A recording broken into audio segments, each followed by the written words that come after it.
All right, everybody. Thanks for tuning in. We got a plot summary for The Gentleman today, and I'll be real with you. I truly it wasn't my favorite movie. I thought it was gonna be funner and funnier than it was, but what are you gonna do? What are you gonna do? So, with that being said, let's get into the summary. So the movie starts off with a quick little montage thing that shows you an artsy version of all of the characters, and I think most of the characters have an animal associated with them, and the two big main characters are Matthew McConaughey's character, who is the lion, and the guy from Crazy Rich Asians, who is the dragon, and they're like the two dueling characters of the show. And yeah, and he has a wife, and then there's another guy, and he has a second-hand man with the beard guy, but I'll just call him the second-hand man. Right-hand man, left-hand, I'll go right-hand man. But yeah, then we get to go into the lion's backstory. So the lion, Matthew McConaughey, was a young man. He was a pot dealer. But before he was a pot dealer, he was a hillbilly kid. But somehow he was smart and he got into Oxford. So he's in Oxford, but he sells pot. And while doing that, he sometimes has to get his hands dirty, but he's okay with that. And we see a little snippet of him slicing some people up with the machete and walking away with it. So I guess he did some crazy stuff as a kid. And he continued his weed selling into adulthood and turned it into the biggest weed empire in all of the UK. And he kind of rules the UK's weed businesses, and everybody respects him in the business, hence his status as the lion, or the king on top of the food chain, as you will. But yeah. And then we see him as an adult, and he's a smooth-looking Matthew McConaughey dude, and he's walking into a bar, and he's getting a drink, and he pulls up his phone, and he's talking to his lady, planning dinner, and then we see somebody approach from behind, and a shot is fired, and then it cuts. And here we are at a different time in a house. And it's our right-hand man guy and one of the other main characters, a mustachioed journalist. And he has snuck into the right-hand man guy's house. Not really 100% sure how he did this, seeing as it's a very nice house and you think you'd have good security, but somehow this mustachioed journalist has snuck in. And he says that he has something of interest for the right-hand man, and he has a story on his boss, Matthew McConaughey, the lion, which the mustachioed man believes is worth 20 million pounds, because it has sensitive information pertaining to the weed business. But the second-hand man, or right-hand man guy, says he'll give him $150,000.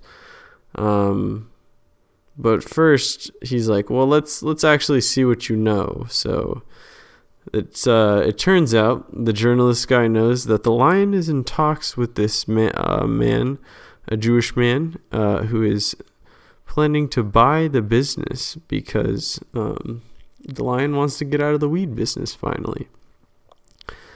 But before that, the man, I don't have a name for this guy.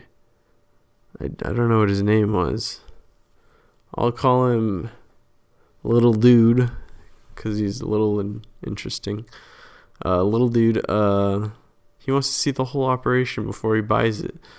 And so the big confusion surrounding the lion is he's the biggest pot dealer in the UK, but the UK is a fairly small place, and he's cranking out all of this pot, this marijuana, this Mary Jane, this Kush. But nobody knows where it's coming from. Where is he getting all of it? Where is he growing it? So the lion takes our little friend to see where it's all coming from, and they arrive on the land of a royal, and a royal, not a royal, but somebody who has like Dutch and Duke status, whatever you would want to call that, within the UK.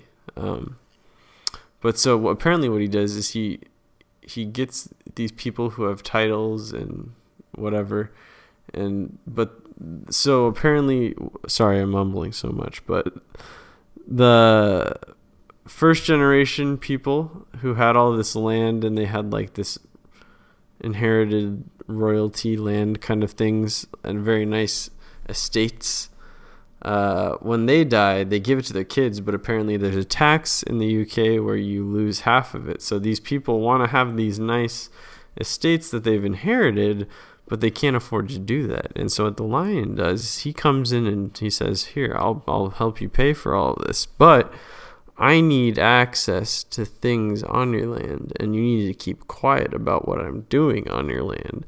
And what he's doing, we see, is as he's going down into this crate, the crate has a false bottom, and him and the other guy go down into this basement, and we see under these lands is just huge underground weed facilities, and they're just got plants and plants and plants. And before, the guy was unimpressed, but when he sees what's happening, he's like, oh my goodness, there's weed everywhere. And so what Matthew McConaughey says is, yo, all right, you can have all of this and all of my connections in the industry. You'll get the whole business for $400 million. And he's saying that's a good idea, because once this goes legal, you will have the foundation to completely dominate the legal market, which he says will just bring in like billions of dollars, and he'll become like the richest guy ever. And so the little guy says, well, all right, that sounds nice, but why don't you just do it? Why are you getting out of this? Why? What are you getting out of this? Why? This seems too good to be true. And the lion says, it's plain simple, my friend. I have a dirty past. I've done some bad things. And when it goes legal, the face of this company or the face of this business and this empire needs to somebody with a clean record, which you happen to have. And so he's like, oh, okay, that makes sense. So let me think about it. So flashback to our journalist and our right-hand man, and the right-hand man's like, all right, you have some information, but why do you care about this? How do you know about this? Why are you interested in this and all?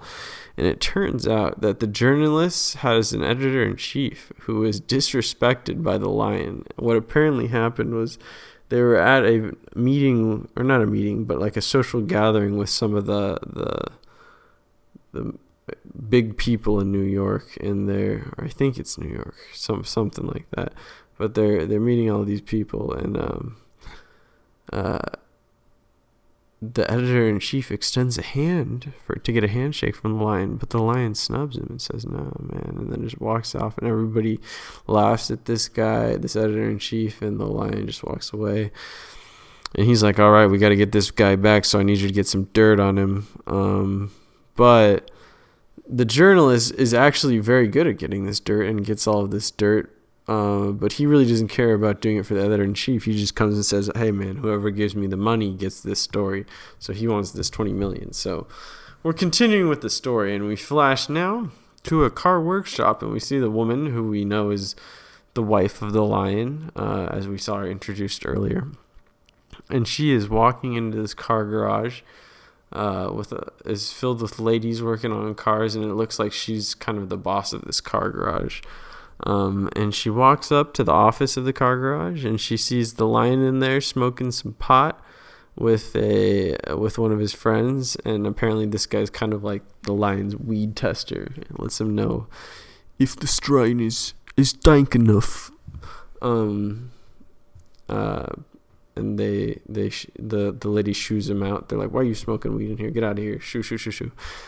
And they're talking and getting all cuddly, and the lady's makes a joke about how she doesn't want him to quit because she's like, you need this. You're a working man and you need your work. So it's going to be weird when you're retired. You're going to have nothing to do.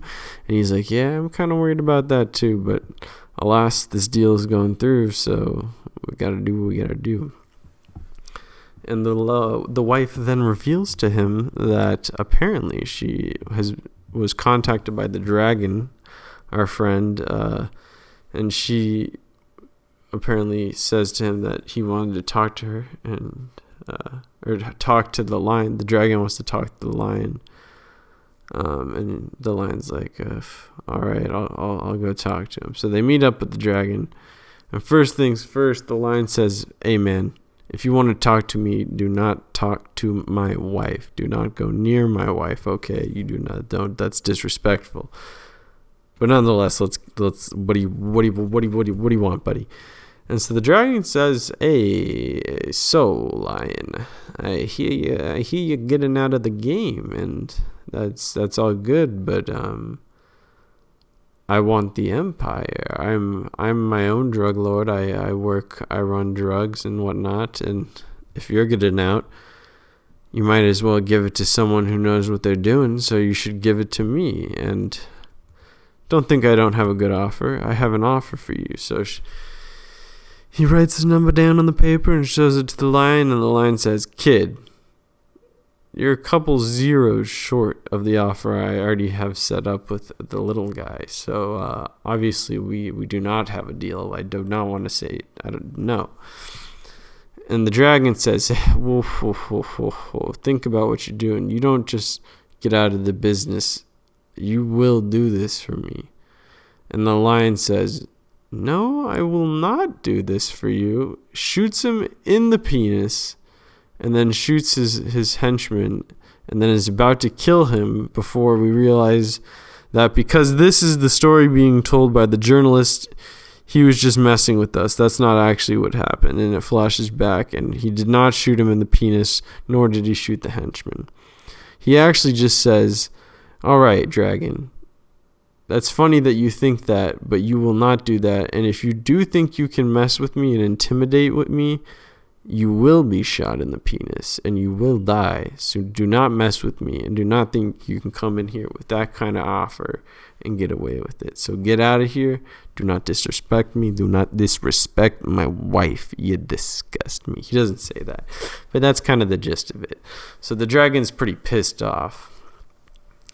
From there, we cut back to the same box that we saw the little guy and the lion going down into to get to the weed factory, and we see this group of dudes wearing cool tracksuits and ski masks getting ready to break in, it looks like. And they break in, and they get down into there, and then a bunch of, I don't even know, like Eastern European dudes come in, and they're like, "You guys think you could break into man?"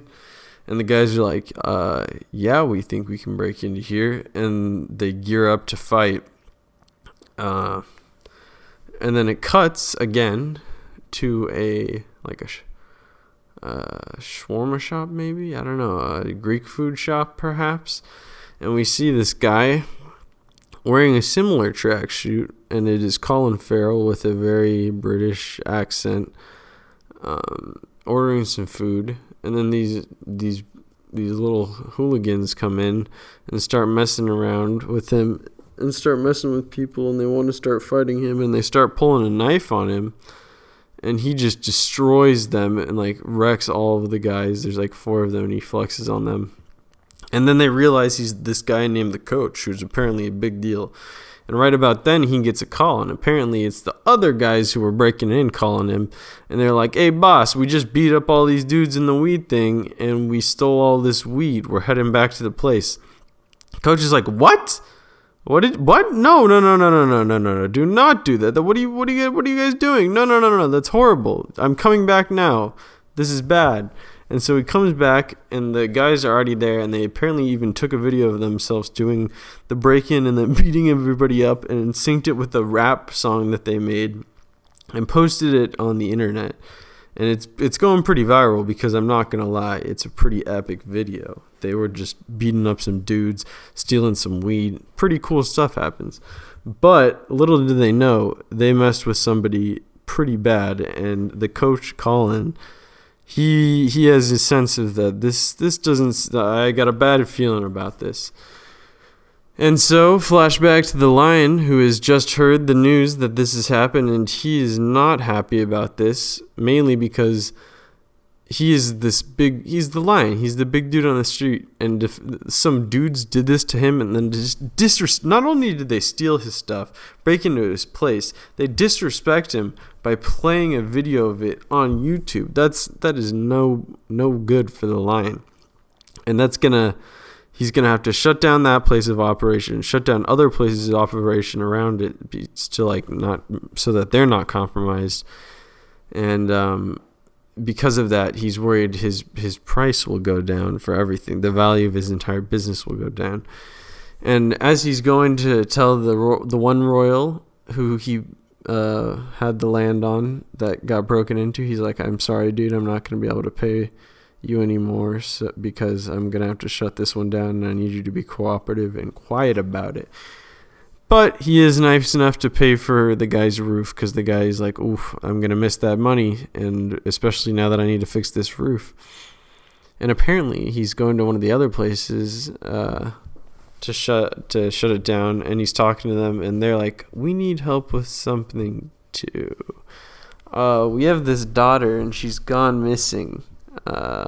Is there anything you can do about it?" And he's like, "Yeah, I can do that." And he goes to the right man, and he's like, "All right, you got to figure this out." And the right hand man's like, "Oh, serious? I know where she is, and I don't want to do this. Can you have somebody else do this, please?" And he's like, "No, you're gonna do this because you're my guy. So do this." Flash to Coach Colin in his gym where he coaches all of the boxers. They're like his posse, and he's the big coach on the street. Very respectable guy apparently, and he's tough too. But he's talking to his boys, and he's like, "Why did you guys do that? You guys are dumb. Do any of you guys know who you stole the weed from?" And nobody knows. And then he meets one of his guys. He's boxing with them, and he's like, "Oh, hey boss, I figured out who we stole it from." And the guy's like, "Please do not tell me it is the lion." And the guy's like, "Oh, it's the lion." And Coach is like, oh no, we're screwed. And so he's like, "Oh, I'm going to have to figure this out." Flashback to our right-hand man, and he's got two big buff boys with him, and he goes to find the girl who's apparently hanging out with these big group of junkies.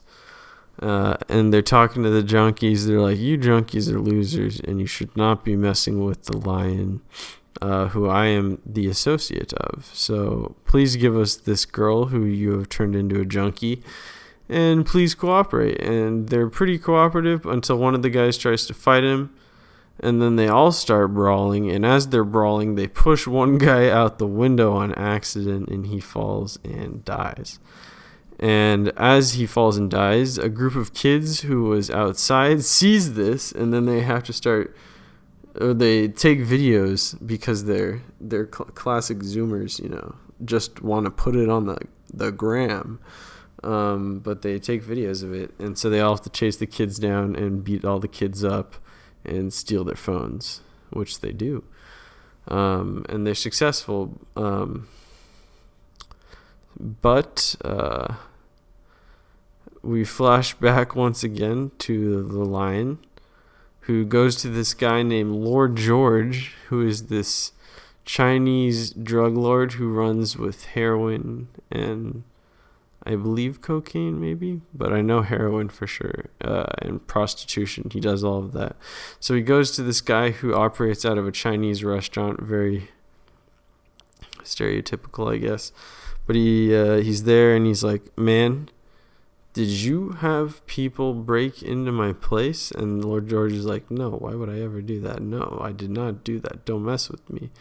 And Lord George starts flexing on him. He's like, "Do not mess with me. Like, come into my place, accuse me of these things, and mess with my friend, the dragon." He's friends with the dragon.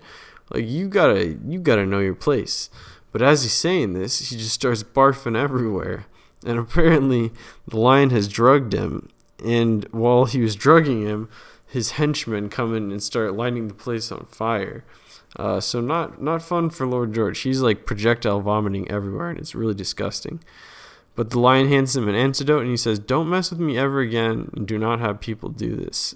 You need to know your place." So there's a lot of like asserting of the dominance in this movie. They always are trying to assert dominance on each other. But nonetheless, flashback to our friend the coach, who now knows that he has messed with the lion, and he knows he has to make things good, and he has arranged a meeting with the right-hand man guy. And he comes in and he says, "Look, my boys are good boys. They did not know what they're doing. They're dumb boys, but they're good boys, and I love them. Please, you have to forgive them. I am so sorry. I am paying tribute to you, and I submit to you. Like, you have my word and my honor to do your bidding." So he submits to him, and the right-hand man's like, "All right." And so flashback again. Turns out Lord George has died. We don't know quite how yet. He apparently talked to the dragon earlier and was angry with him. We don't know what happened, though. But now that he's dead, the dragon is the big dog on the streets. He has now taken over all of the Chinatown kind of drug market thing. And we learn from the journalist who has been telling us this whole story that he apparently started, because he got this new position of power. We learn first that he was actually working for the little guy, the Jewish little guy, the whole time. So the little guy was apparently trying to.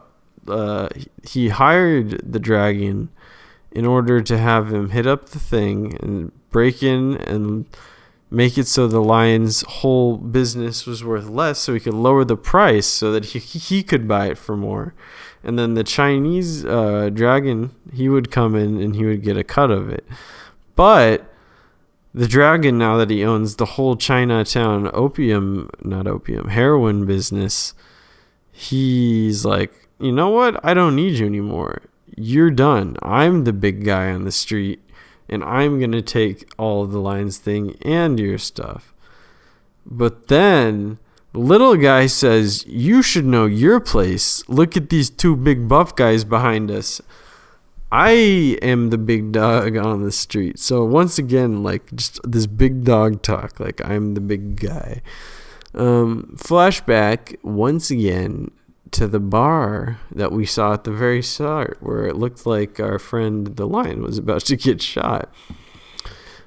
But as it turns out, right as he's about to get shot, the right-hand man guy comes in and shoots the guy who's going to shoot him. So the shot we heard at the start was just the shot of the right-hand man guy saving the lion. So he's good. But at the same time, he was calling his wife, we remember. And it turns out right at the same time, the wife is getting ambushed by the dragon and his two goons. And they are not happy with the lion, so they're intimidating the wife, and they're about to start attacking her when she pulls out this gun that they had gotten as a gift from the little guy earlier.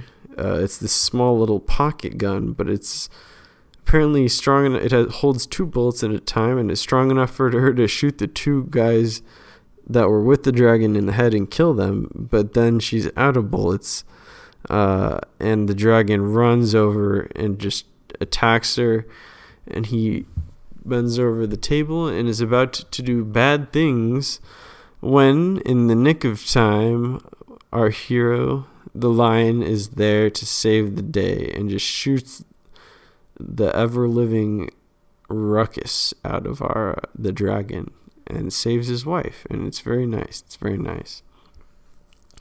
So flash out of our story and our timeline back to the journalist, and he says, "I've shown you most of all of my cards, so you can give me that 200 million or the 20 million tomorrow. So get it already, and I'll be back to get that." But he seems a little bit uneasy about the fact that the guys are going to give it to him. But it turns out when he comes back tomorrow, the right-hand man guy's like, "Yo, we already knew everything. Every time you were taking pictures of us and our stuff, I was actually taking pictures of you. I was watching you this entire time.